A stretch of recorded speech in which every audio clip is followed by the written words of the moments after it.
Imagine the person you trust with your life, actually deciding whether you live or die. And what if the law itself is there to protect him? History rarely tells these stories. But today, we uncover a chilling truth.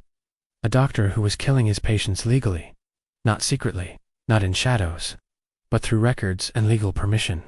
Every death was recorded as natural. Every family was reassured. And yet, something dark was happening behind the quiet walls of the hospital. Why did no one try to stop him?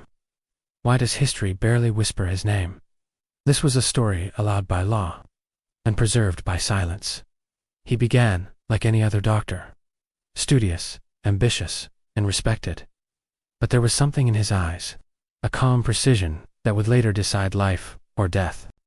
This doctor did not act on personal whim. He worked under the guise of hospital rules and legal permission.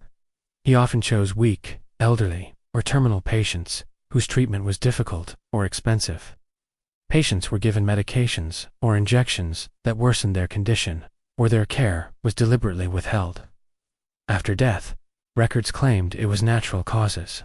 In other words, patients were pushed closer to death, while families were told it was all natural or mercy. Patients under his care died at unusually high rates. Other doctors and families never suspected. Government and hospital records listed causes of death as correct and legal. Some notes hinted that the doctor was deliberately ending lives.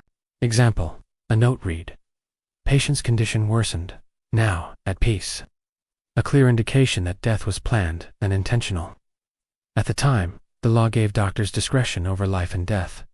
Hospitals and authorities never questioned him. His work was considered managing patient mortality. He could legally end lives, and the system protected him. Estimates suggest hundreds of patients died under his care. Families were told it was mercy or natural death.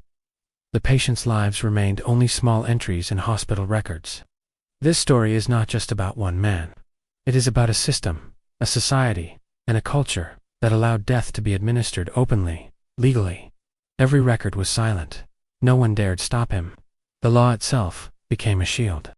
It reminds us, silence can sometimes be the deadliest weapon. The doctor died decades later, respected, honored, and untouched by law. But hundreds of victims were forgotten, their lives reduced to tiny notes in hospital logs. History rarely punishes legally sanctioned killers. It simply records the facts and lets the silence speak. Subscribes to Dark Secret History, because some truths were deliberately hidden, and some lives quietly erased.